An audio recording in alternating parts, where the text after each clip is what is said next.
Temos aqui connosco o Sérgio Cardoso, que é a pessoa responsável pela área da Academia do Doutor Finanças. Olá Sérgio, bem-vindo. Olá Diana, boa tarde, obrigado. Partindo aqui do Dia da Criança, não é? Que é um dia que pais e filhos costumam comemorar, e estamos aqui o modo para falarmos um bocadinho sobre a educação financeira e sobre como ensinar às crianças ou como fazê-las perceber que o dinheiro não cai das árvores, não é? Para começar. E se calhar começava por aí. O dinheiro, ou a falta dele, tem sido um tema tabu ao longo das décadas, pelo menos em Portugal, e portanto as crianças, obviamente, eram deixadas de fora destes assuntos, especialmente quando estávamos a falar de falta de dinheiro. Isso é uma situação que tem vindo a melhorar? Achas que está ultrapassada? Como é que tu vês os lares portugueses neste momento em relação a falarem do tema dinheiro? Ora bem, não me parece que esteja a melhorar. Acho que o dinheiro continua a ser daqueles temas que não se discute em casa e muito menos com as crianças. Talvez alguns pais por considerarem que as crianças não têm maturidade, outras por acharem que são temas que não lhes dizem respeito. O que é certo é que parece-me que é uma questão que ainda vai demorar algum tempo até estar no nível ótimo. O que, obviamente, não é adequado de muitas maneiras, mas se considerarmos que a maior parte das discussões sobre literacia financeira não tem a ver com conhecimentos sobre finanças, mas tem a ver com comportamentos, é fácil entender que quanto mais cedo nós começarmos a ter esses comportamentos e a ter noção deles, melhor. E nada melhor do que, quando somos crianças, começarmos desde logo a ter uma relação saudável com o dinheiro. Com os pais a darem o exemplo, não é? Os pais a darem o exemplo, exatamente. E isso é outra questão, que a forma como os pais falam com os filhos sobre dinheiro, em si só é uma disciplina. Não pode ser feito de qualquer maneira e efetivo. Eu diria que é preciso ter paciência, consistência, disponibilidade e bom senso. E nem sempre conseguimos ser consistentes, dizemos uma coisa e fazemos outra, nem sempre temos disponibilidade, chegamos a casa cansados e a última coisa que queremos é falar com as crianças sobre dinheiro.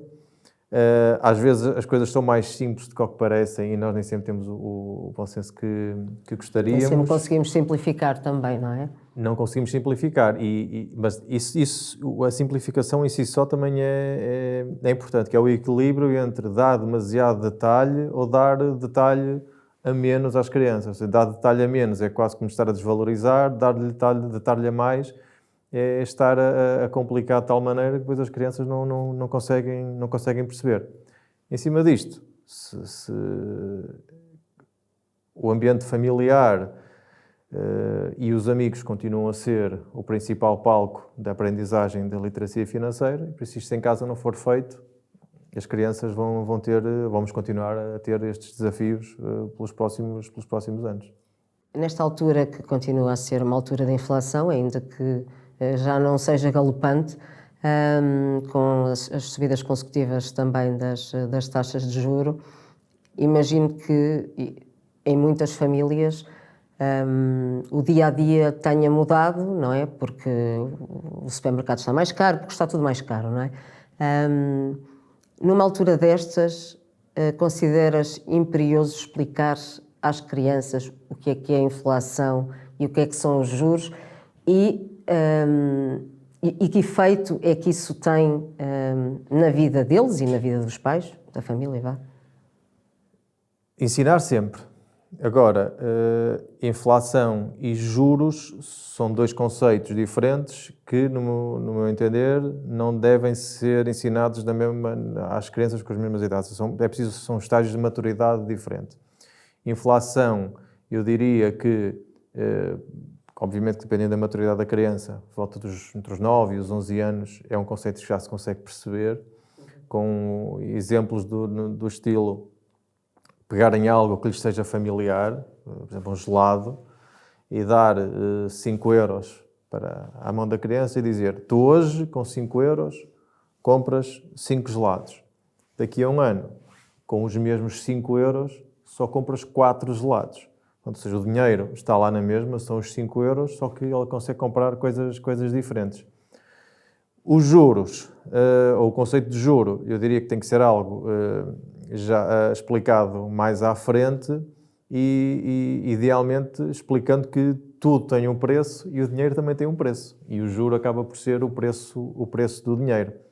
Hoje em dia, quase que temos que explicar esses conceitos à força, porque aquilo que muda no dia-a-dia das famílias não é o vencimento dos pais, não é o preço das coisas que na realidade não se vê. É uma coisa que se sente na carteira, mas não se vê. E as crianças têm que perceber que provavelmente não podemos ir 2 semanas de férias, não podemos comprar, se calhar, a fruta que gostaríamos, na quantidade que gostaríamos, não podemos ir tantas vezes jantar fora, porque efetivamente o preço das coisas, dos bens e serviços aumentou. E é uma questão de prioridade. Mas convém explicar isso às crianças o que é, porque aquilo, se levarmos isto, se passarmos a fita do tempo e empurrarmos isto para a frente, aquilo que as crianças vão ser enquanto pessoas financeiras vai ser afetado, ou vai ser consequência das experiências que elas tiveram ao longo da sua vida. E há estudos que provam que pessoas que crescem em períodos de inflação, quando forem mais crescidos e tiverem que tomar decisões, o facto de terem vivido num período com essas características, a forma como vão tomar decisões vai ser diferente daquelas pessoas que nascem e crescem em períodos onde não há inflação. As pessoas convém perceber que é um fenómeno, tem origem, tem consequência, há forma de resolver, mas que vai estar sempre. Aliás, a inflação é saudável. Não há período de deflação, não é uma boa característica para as economias. Mas de qualquer das formas, e quando falamos em exemplo, e quando se falava num inquérito que foi feito e que cada português em média tinha 7 créditos, podemos dizer que os pais também não estão a dar um grande exemplo aos filhos no que à educação financeira diz respeito. Não, é verdade. O recorrer ao crédito, à partida, seria algo que só deveria ser feito em último caso. Obviamente que há... Menos ao crédito pessoal, não é? Ao crédito ao consumo. Certo, claro. Há determinados bens que se querem comprar que não é possível sem recurso ao crédito. Alguém queira comprar uma casa a pronto, hoje em dia é muito difícil para quem está a começar a trabalhar. E se nós queremos que os nossos jovens saiam de casa cedo, tenham responsabilidade, tenham autonomia, exatamente, se quisermos que isso seja feito, nós não podemos querer tudo. Tem que haver, lá está, o bom senso e equilíbrio. E mesmo o recurso ao crédito, quando... eu não acredito que nunca se deve recorrer ao crédito. Não, se nós tivermos uma aplicação para aquele dinheiro que nos faça sentido, desse crédito, não é? Então aí acho que faz sentido, não é? Não, aqui é a questão dos 7, não é? Os 7 é muito, sim, não é um exemplo que se passa, é uma questão de definir prioridades e ir afinando, mas efetivamente coloca um peso e condiciona o funcionamento das famílias, o recurso tão fácil ao crédito. Ao crédito. E a partir, as crianças começam logo desde cedo a pedir, não é? E no supermercado, então, toda a gente já viu uma criança a espernear no chão porque o pai ou a mãe não lhe compra aquilo que quer. A partir de que idade é que podemos começar a falar de dinheiro com as crianças e sob que perspectiva? Para já, acho que a partir do momento em que as crianças podem começar a perceber o que é o dinheiro e para que é que ele serve, podemos começar a passar estes conhecimentos. Eu diria 6 anos. O Doutor Finanças, por exemplo, tem um livro que é o Doutor Finanças e a Bata Mágica e uma peça de teatro que é mesmo dedicada às crianças entre os 6 e o primeiro ciclo e início do segundo ciclo. Onde, efetivamente, as crianças aí já começam a desenvolver noção do que é o dinheiro, para que é que ele serve e que comportamentos é que convém terem para terem uma relação saudável com o dinheiro. E que consequências é que consequências? Poupar é algo que as crianças devem ter. Há dois conceitos que são transversais a ensinar às crianças, seja que idade elas tiverem, que é empreendedorismo, ou seja, temos que fazer pela vida, temos que arranjar formas de ter fontes de rendimento e inventar e ser criativos, e solidariedade. Isso aí é transversal. Que nunca se fala disso quando se fala em gerir dinheiro, não é? Não se fala-se muito em poupar, nessas idades então é poupar. Queres comprar alguma coisa? Poupa. Queres comprar? Poupa. Está certo, mas não está totalmente certo, ou seja, porque na realidade o que estamos a fazer estamos a linkar a poupança ao consumo, estás a poupar para gastar. E não pode ser assim. Estás a aumentar o teu rendimento. Ou seja, isto levando ao limite, uma criança quer comprar o que quer que seja, junta, quando chega ao valor que é preciso, pega no mielheiro, parte, vai comprar e fica sem nada. E que não está certo. O que nós advogamos no Doutor Finanças é que quando se fala com as crianças e se aborda a questão da poupança, que devem usar a método dos 3 mielheiros, em que 1/3, ou o que quer que seja, se for 2/3, ou o que for, mas dividir em 3. Poupar, sim, uma parte para utilizar para nos dar satisfação e a outra parte para ajudar. O tal gelado no verão, por exemplo. E uma parte para ajudar. Ou seja, o dinheiro serve para 3 princípios, que é para nos dar conforto, para nos dar confiança e para ajudar quem precisa. E qual deve ser a proporção? Imagina que davas a um dos teus filhos, um tem 7, outro tem 9, imagina que davas a um dos teus filhos 20 euros, como é que ele deveria distribuir o dinheiro consoante este método? Se fosse eu diria guardar metade e os outros 50% entre ajudar e para lhes dar algo para lhes dar prazer, o gozo, para poderem gastar. Que nunca o gastem mal, mas dividiria desta forma. Metade para poupar e a outra metade que sobra dividir entre ajudar e gastarem para o que eles quiserem. Há uma coisa também muito importante que é deixar errar. Certo. Para aprender. Como é que os pais devem... Imaginemos que um pai dá a um filho um mielheiro, quase todos os miúdos têm mielheiros, não é? Mielheiros físicos. E tem lá o dinheiro e que o pode, a partir do princípio que o pode gerir, não é? E de repente, sei lá, gasta a semanada toda em 2 dias. E depois vai ter com o pai e diz, olha pai, gastei o dinheiro. Como é que um adulto deve abordar a questão de forma pedagógica para que a criança consiga aprender com o erro? Para começar, aquilo que eu disse inicialmente, ser consistente e ter bom senso. Perceber o que é que aconteceu. E uma vez não são vezes, ou seja, é preciso entender o que é que aconteceu naquele momento em particular, para perceber se houve ali alguma condicionante que tenha proporcionado essa decisão. Isso foi mesmo um erro, não é? Essa Pode decisão. não ter sido, claro. Pronto. Agora, as semanadas ou as mesadas também têm essa questão, que acabam por reduzir as discussões sobre o dinheiro. Porque quando se define à partida quais é que são as regras, a criança tem que aprender e gerir de acordo com aquilo que foi combinado. Se gastou tudo, tem que aprender, porque nós, enquanto adultos, se gastarmos o dinheiro todo, também temos as consequências disso. E quanto mais cedo aprendemos... Nós podemos pedir crédito, as crianças não. Certo, não deveríamos convém, fazer, mas... não convém. Às vezes é preciso, mas não convém. Mas é mesmo, aproveito, porque na realidade as consequências não vão ser muito pesadas, não é? À partida. Mas eu sei que custa, enquanto pai, nós queremos dar tudo aos nossos filhos sempre a toda a hora e queremos que eles não sofram com nada, mas o que é certo é que às vezes deixá-los... Eles não se vão lembrar... Eu diria que eles daqui a uns anos vão se lembrar mais das vezes em que tiveram dificuldade e os meus pais fizeram-me aquilo e deram-me esta lição e aprenderam com aquilo, do que das vezes meus pais davam-me tudo e ajudavam-me e isso passa-lhes ao lado. Recordam-se mais desses momentos, eu tive que lavar a louça toda para poder ter dinheiro para ir comprar os ténis A, B, C ou D.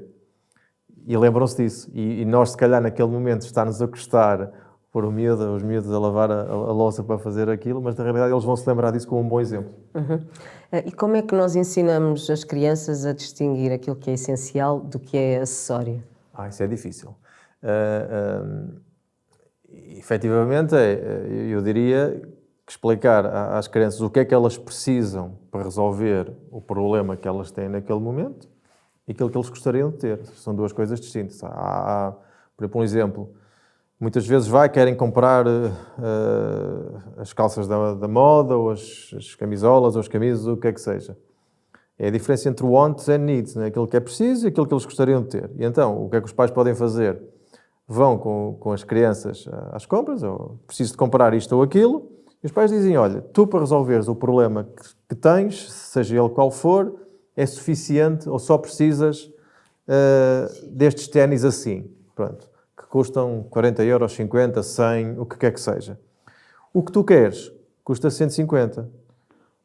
Só que isso é o que tu queres. O que tu precisas é isto. Por isso, eu, enquanto pai, estou disposto a dar-te os 100, que é para resolver o problema que tu tens. Se tu queres os de 150, então és tu que tens que financiar e assumir a consequência de quereres algo mais do que aquilo que efetivamente precisas. Por isso, vais ao teu mielheiro e tiras do monte correspondente os teus 50 euros.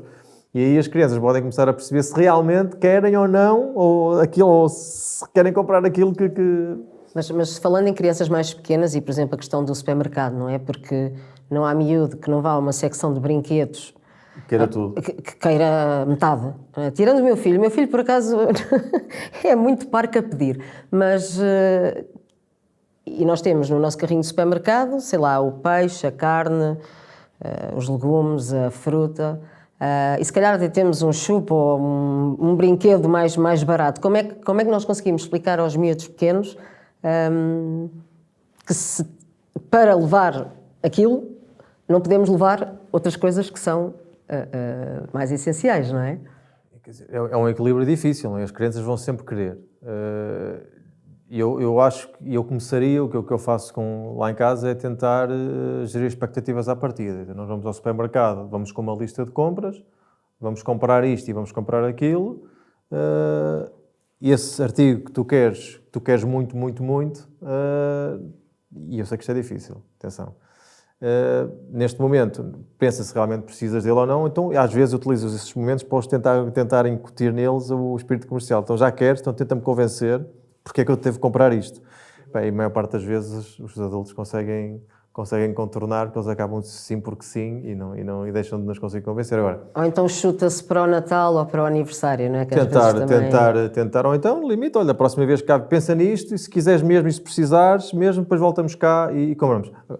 Agora depende do tipo de coisas também, portanto, tudo o que seja à partida, tudo o que esteja relacionado com a educação, é difícil dizer-lhes que não, se fizer sentido, obviamente. Claro. Mas livros, por exemplo, chegamos lá, querem comprar os livros todos, não, lês um, quando acabares de ler o primeiro, dou-te 2, quando acabares de ler esses 2, se calhar compro-te 3. Ou então vais à biblioteca e podes ler a coleção inteira, não é? O que for. O que for, sim. Fala-se muito, lá está, no mielheiro, e é o tradicional, não é? O porquinho de barro que nem sequer tinha, na altura nem sequer tinha a tampinha, não é? Para poder tirar as moedas, tinha que ser mesmo partido. O mielheiro é uma das formas de poupar, não é a única. Sendo que nós aqui não estamos só a falar de poupança, não é? De que forma é que uma criança, ou de que um pai pode explicar a uma criança que pode poupar não só como mielheiro, não é? Ou quais são os benefícios de ser empreendedor e o que é que ela pode ganhar com isso?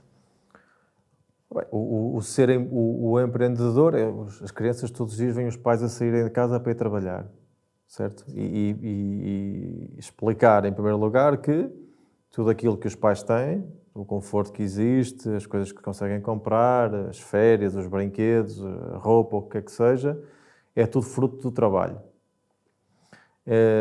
E que, em primeiro lugar, e depois é explicar que o dinheiro é ganho por um lado e é gasto por outro. Ou seja, é uma estrada com 2 sentidos. E que nós nunca devemos dar demasiada importância ao dinheiro. Porque senão as crianças podem criar uma ansiedade financeira e que só o dinheiro é que é importante e facilmente achar que a todo custo tem que ganhar dinheiro a todo custo, que não é verdade. Há cada vez mais na sociedade, as pessoas trabalham para serem felizes, têm que ter desempenhar um trabalho que lhes dê satisfação e o sucesso não é igual para todos. Ou seja, ter muito dinheiro não equivale a sucesso. Uma das coisas que o dinheiro foi inventado tem muita utilidade na sociedade, mas o que é certo é que uma das principais utilizações do dinheiro é servir para comparar, em que nós vamos a uma loja, vemos um produto mais caro do que outro, assumimos à partida que o mais caro é melhor, porque o dinheiro serve para isso. E como é difícil medir a felicidade, é quem ganha mais, quem tem mais coisas, acaba por ser mais feliz que o outro. E as crianças têm que perceber que não é assim.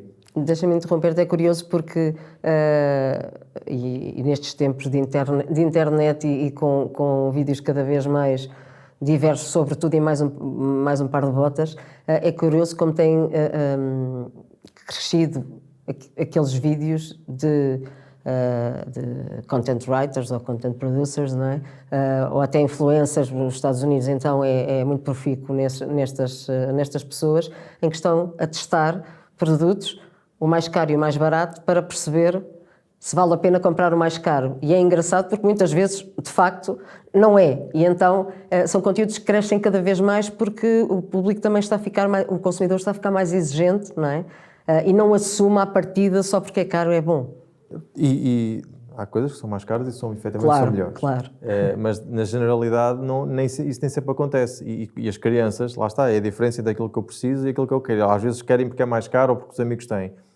Mas explicar, as crianças perceberem que para uma determinada necessidade há várias opções com preços diferentes e explicar-lhes que efetivamente nem sempre a mais cara é melhor. Posso dar um exemplo que aconteceu lá em casa. Os miúdos este ano começaram decidiram que futebol é que é, e então fomos com eles andar a testar escolinhas de futebol para eles decidirem o que é melhor. E durante 2 semanas visitámos 4 ou 5 escolas. No fim, sentámos-nos em casa, fizemos uma tabela de Excel, colocámos as opções todas e as vantagens e inconvenientes de todas as opções. Acabámos em que o preço, por exemplo, por acaso não era muito diferenciador entre as várias opções, mas era um fator a considerar, como quase sempre é. Mas, por exemplo, se é fácil estacionar para nós, se o clube que eles querem, porque é para eles, se gostam, porque tem lá um amiguinho assim assado, porque gostam do treinador, os horários. Nós pesamos todas estas variáveis e, no fim, chegámos a uma conclusão que eles compreenderam os argumentos, ou pelo menos o mais velho compreendeu, o mais novo disse que sim, e acabaram por aceitar, mas quando se fala, porque é que estamos nesta escola? Não, nós reunimos, nós sentámos, demos... Em família, não é? Em família, sim. Isto é outra coisa que se deve fazer, é, dentro do possível, incluir as crianças nas decisões que se tomam. E nós tivemos meia hora de volta da tabela, eles a dizerem o que é que era importante para eles, nós a dizer o que é que era importante para nós, avaliámos pontuámos as várias variáveis e no fim deu uma solução. Era exatamente aquele que um deles queria, o outro foi mais ou menos ao lado, mas na realidade para nós os 4, enquanto família, foi a melhor opção e acabámos por ir para ali. Ele teve a oportunidade de dizer o que queria, às vezes vai ao encontro daquilo que eles querem, às vezes não vai, mas a vida é mesmo assim. Faz parte de educar. Faz também, parte, exatamente. Claro. As coisas não correm sempre de feição como nós queremos. E ensinar que há desafios que aparecem e temos que saber dar a volta e gerir frustrações e aproveitar as oportunidades, aproveitar estes erros ou desafios como oportunidades de aprendizagem e levantar a cabeça e isso é que nos custa enquanto pais fazer isso. Exato, e estar à baliza, não é? Exatamente. O conceito de semanada e mesada, lá está, também é um conceito amplamente divulgado e os pais normalmente, pelo menos em Portugal, até determinada idade, semanada, depois quando já têm ali outra... queria perceber o que é que tu achas que faz sentido em cada idade, ou no limite, se achas que faz sentido dar uma semanada sempre ou dar uma mesada sempre, e que valor médio, eu sei que esta pergunta é difícil, mas que valor médio é que atirarias para o ar para uma criança gerir? Assumindo que não estamos a falar, obviamente, de alimentação nem de... É muito fácil a resposta, depende. Não há one size fits all para isto. Não há uma métrica que se consiga utilizar. Depende da criança, depende do contexto familiar, depende da idade, depende de diversas coisas. Para já, começa logo a diferença entre uma mesada e uma semanada. Não é a mesma coisa. Para já devemos dar sempre, há estudos que comprovam que crianças que recebem mesada ou semanada, ou o que quer que seja, têm uma maior propensão para fazer orçamento familiar e controlar os seus orçamentos mais à frente na sua vida. Depois, a diferença entre uma semanada e a mesada, por exemplo, uma criança que recebe uma mesada recebe um valor maior. Tem 4 semanas para gerir, não é? Tem 4 semanas para gerir. Tem que pensar mais no longo prazo. Uma criança que recebe uma semanada recebe um valor mais pequenino, se calhar tem mais oportunidades para errar e para poder corrigir, mas acha sempre que nunca vai chegar longe porque recebe um bocadinho de cada vez. Enquanto que uma criança que recebe uma mesada tem que pensar que cada vez que recebe vê um bolo maior e talvez com isso lhe dê outra perspectiva. Ou seja, acho que é... Mas estamos a falar de que idade? Por exemplo, que idade é que tu consideras que os miúdos já conseguem gerir uma mesada? Eu diria que por volta do...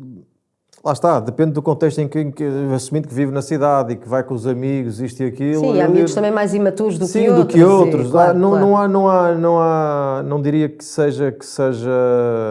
haja uma idade a partir da qual deve ser, mas eventualmente os 10 anos, 10, 12, em que aí já eventualmente os pais poderão deixá-los ir ao cinema, mesmo que seja lá deixá-los à porta e depois ir lá buscá-los. Isso é outra coisa, nós temos que aprender a deixá-los... Eu sei que no nosso tempo nós saíamos, não havia telemóvel, nós saíamos de casa de manhã e vinhamos à noite, estava tudo bem. Hoje em dia não é assim, mas nós temos que ir deixando-os, por mais que nos custe, temos que ir, pelo menos tento possível, deixá-los, dar-lhes alguma autonomia.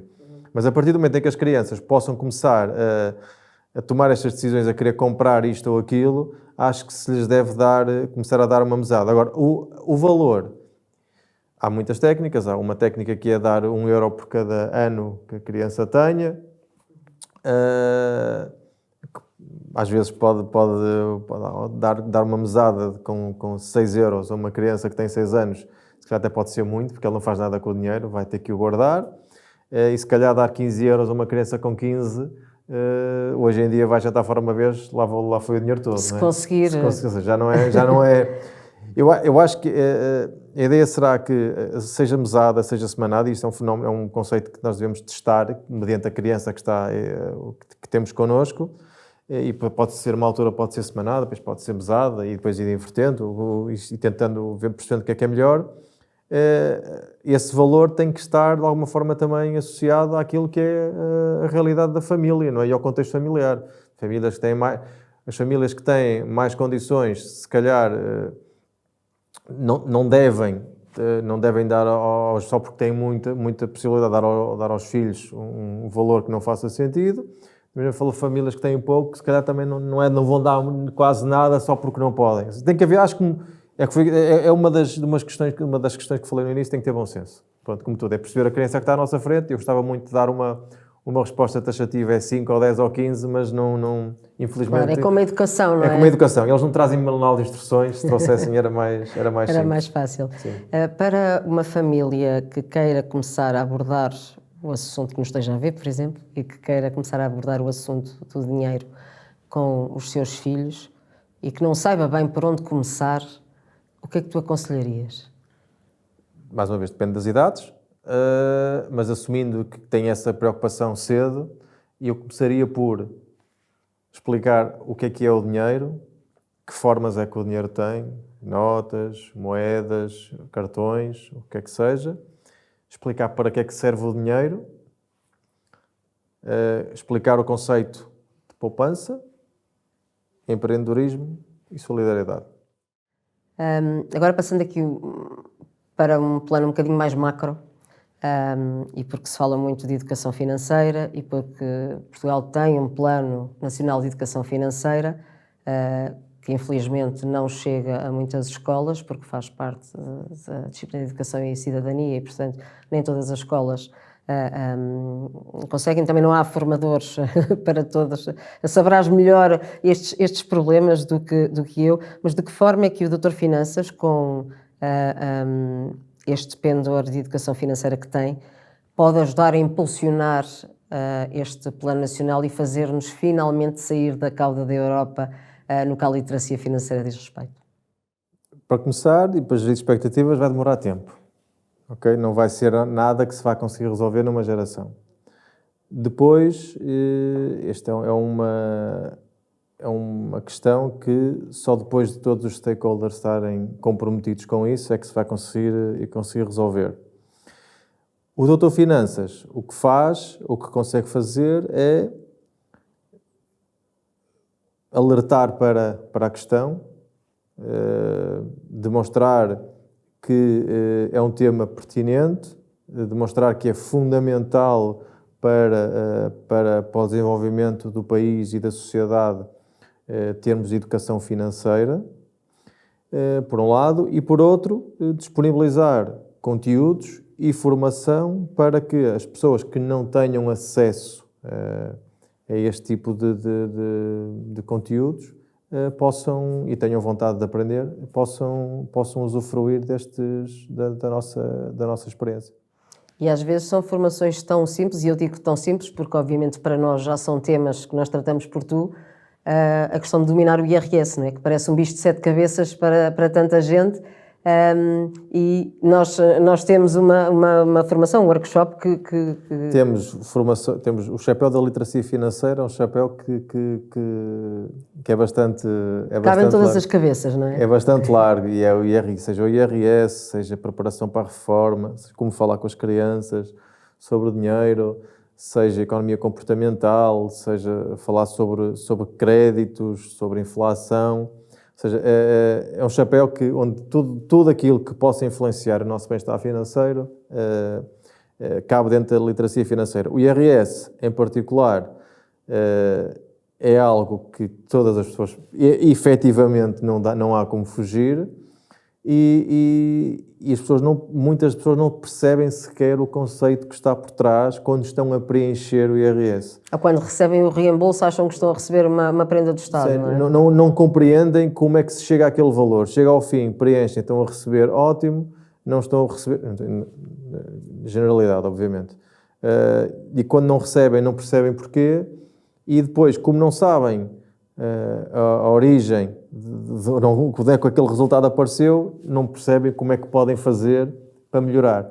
E estas formações que o Doutor Finanças proporciona, inclusive uma sobre IRS, as pessoas conseguem perceber qual é a origem, como é que aqueles números aparecem e depois o que é que podem fazer para que no ano a seguir, isso é outra história, que é as pessoas só se preocupam quando já não há pouco ou nada a fazer, que é agora que tenho que entregar o IRS, vou perceber o que é que eu posso fazer, quando na realidade devia ter sido, enquanto está a decorrer o período, então o que é que eu posso fazer para... Ou então em janeiro começar a validar as faturas para começar... Janeiro do ano em questão, exatamente. Não é do ano a seguir. Exatamente. E em relação aos mais jovens, de que forma é que, ou qual é que é a estratégia do Doutor Finanças para tentar chegar a esta camada mais jovem que ainda, portanto, muitos deles ainda estão na casa dos pais, não é? Mas estão a acabar o ensino superior, estão a começar a voar, não é? Como é que o Doutor Finanças consegue chegar a essa faixa etária que é tão importante? Os jovens têm, é uma demografia curiosa porque nós já começamos a receber imensos pedidos de alunos, não das instituições, de formação nesta área, percebendo que é uma lacuna que têm na sua formação e gostavam de saber mais, o que por si só já demonstra que estão cientes dos desafios e daquilo que lhes é útil para poderem ter uma relação saudável com o dinheiro. O Doutor Finanças o que faz, mais uma vez, é falar sobre o tema, provocar a discussão e depois disponibilizar conteúdos para que quem tiver interesse e quiser saber mais consiga ter acesso a essas ferramentas para poder desenvolver conhecimentos. E a título individual as pessoas podem, a Doutor Finanças tem workshops, tem formações que são para empresas, para também abertas a particulares, mas imaginemos que eu estou a sentir uma necessidade específica de um workshop sobre alguma coisa. Como é que eu posso chegar à fala com o Doutor Finanças e fazer uma proposta, no limite, ou se fazem formações a pedido, como é que funciona? Formações a pedido, temos alguma flexibilidade mediante aquilo das sugestões que nos vão dando, mas o melhor caminho é ir ao portal do Doutor Finanças, à página da Academia e responder ao questionário e dar a sugestão ou então inscrever-se numa das nossas formações. E nós, a partir daí, se não tivermos o conteúdo disponível, então perceberemos se faz sentido ou não disponibilizar formação naquele conteúdo em particular. Tirando isso, o nosso portal tem dezenas e centenas ou milhares de artigos sobre literacia financeira, com certeza, e vídeos, onde com certeza encontrarão formação ou pelo menos o ponto de partida para poderem começar a aprender sobre esse tema em particular. E já agora, para terminar, e sendo que a Feira do Livro está a começar e o tema da educação financeira, também não há muitos livros a falar de educação financeira em português, a verdade é essa. O Doutor Finanças este ano também lançou um livro com os to-dos, não é? Com os conselhos para quem quer organizar a sua vida e ter um bem-estar financeiro. Se lançou um livro da nossa Sara Antunes, que está disponível na maior parte das livrarias, onde efetivamente é quase como o ponto de partida para este mundo que é a literacia financeira.